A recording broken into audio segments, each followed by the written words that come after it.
Hey everybody, welcome back for another episode on Utah Elevated. I'm Jake McEntire with Presidio Real Estate, and today we're going to talk about affordability. Welcome to the channel, you guys. Thanks, Jake. It's great to be here on our new channel, Utah Elevated. What a great name. We're pretty proud of that name, I think. What do you think of the name, Ty? I like it. Well, let's get started about what today's topic is. So, affordability. When we think of affordability, we think of price. How much money are we going to spend each and every month? So, and I know it's a big concern. It's a big issue right now, and it's one of the major reasons why things are doing what they're doing. So, this channel is going to focus mostly on real estate in Davis and Weber County, where we live and work. And so taking a look at some of the numbers here, if you're going to start looking for something to purchase, we don't even see the smallest condo until we're at about $250,000. BJ, do you remember the days when we'd go show full-blown single-family homes for like $130,000? Yes. Yeah, those were the good old days. I think it's safe to say. Yeah, and you would have people that were even concerned about the mid-100s. Yeah. And if we were even looking at anything in the 300s, man, we had a big player Right. on our hands. Right. Well, that's what I remember the shift with new construction too. Like a new home in the 300,000 range was going to give you close to 4,000 square feet. It was going to be a big house. Mm-hmm. Yeah, that's gone. Yeah. When were those days? Yeah. You were just a glint in your Grandfather's apple. Yes. Is that how it goes? I don't. Yeah, forget about that. So in our market, in the last 90 days, 1,869 homes have sold, and 40% of those were between $350,000 and $500,000. So that's where the bulk of the activity is going. For purposes of this conversation, I wanted to stick between that bracket of 350 and 500,000, since that's where the majority of the action is. So right now in Davis and Weber County, there are 839 listings on the MLS, but 639 of those are active listings. And for people that don't know, an active listing is it's for sale. You can go and see it today. They have not accepted an offer yet. So only 200 of those 839 listings have a contract on them. So Yeah, 6 months ago, those numbers were almost flipped yeah, in favor of properties being under contract versus active. So that means 3/4 of the homes currently in these two counties are just sitting waiting for an offer. Yeah. between 350 and 500,000. So at that lower tier of the market. Now that doesn't mean there aren't questions of affordability still, even though it's kind of on that lower part of the spectrum. But this is where the bulk of buyers are operating. These are our first-time home buyers. Is really who we want to talk about today. So, and when we start this conversation with somebody that's in this price range, we often start to talk about what type of home that they're interested in, because you've got townhomes, condos, and single-family homes. What do you find is usually the experience when you're asking people either or what they're interested in? I still think more people lean towards single-family homes over the townhouses would be the preference. Having said that, we've seen townhomes become much more popular, and it does seem like younger generations are less concerned about having that big backyard that maybe older generations are. Yeah. When we started in real estate almost 20 years ago, we almost laughed at townhomes because Right. Who would want to share walls with their neighbors? And yeah, the shift has been dramatic. But one of the biggest reasons why, though, is age of the homes.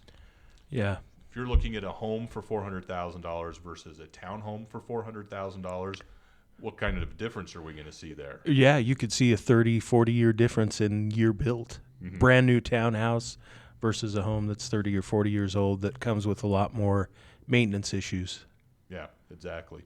But you touched on it as well as the demographic shift. I know my kids. My oldest son is still in high school. I do not see owning a single family home in his future. The idea of taking Saturdays and working in the yard, I think are Right. yeah, they're for our generation. It seems like Yeah. more often than not. Definitely less of a priority for sure. Yeah. Plus the exterior maintenance, more often than not, a townhome, they're maintaining the exterior, the roof, the walls, Yeah. things like that. So that really does play into the affordability quite a bit. Ty, you've got a few numbers to kind of break down a few different scenarios of what we'd be looking at for payments between using $500,000 as kind of a baseline. Yeah. What are some of those numbers? Absolutely. So, talking with a loan officer is kind of going to give you the direction that you can go as far as loan programs go. So these are just quick, basic payments. So we worked up here, principal and interest only. So keep in mind there are extra expenses such as insurance if there's an HOA on the property. But currently with conventional, with just a 5% down payment, which is typically required, we're looking at about $3,041 on a monthly payment. FHA, which is a government program, we're sitting at about $29.70. But keep in mind, it actually can be a more expensive payment in the long run because the mortgage insurance is higher on FHA. So it appears lower, but it may not be. And then VA, which is obviously for members of the military, we're sitting at about $31.60. Okay. Not cheap. Not currently, no. No.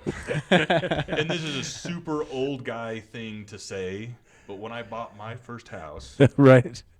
in 2004, I'll leave all of the details out of this, but our monthly payment was $740 a month, right?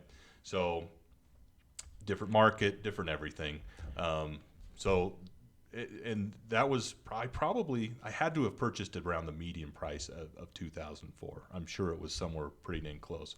Right now we're closer to about the $500,000 mark as your median in our markets. So Yeah. it's changed a lot. So affordability, that is the number one concern with the housing market, with the way the rates have changed. And people are working to afford them. That's why we see such a disparity between active listings and under contract listings. It's the question of what people can afford. And it's kind of had a backlash into the rental market. And it's kind of strengthened things for people renting out their homes. There's a huge demand for that still. Right. Because in a lot of ways, I think people are looking for a temporary fix. Like if you need to move, you're almost weighing, well, do I rent or do I buy? If I rent, I'm kind of holding out, waiting for the market to settle down a little bit, rates to come down, versus, you know what, I want to have a house. I want to be earning that equity. I'm going to buy a place right now. And that comes back to that, who's it the right time to buy for? That's where we can help you see if, which is going to be the better situation for you. Yeah. I think generally people that are focused on long term still may be the better option to buy, even though it's going to be more expensive for right now, just because you can refinance later on and you're building that equity. So, but short term, renting may be the better option right now. If your primary concern is keeping your monthly payment down, then, that could work for some people. Yeah. So for right now, we just really wanted to talk about affordability issues and some demonstrations of what that looks like right now. As always, as you're looking to buy or maybe rent, you need to talk to somebody that works in the industry and can give you the best answers so you can make that decision. All right. Like and subscribe. We are Utah Elevated, and thank you for tuning in. We'll see you next week. There we go.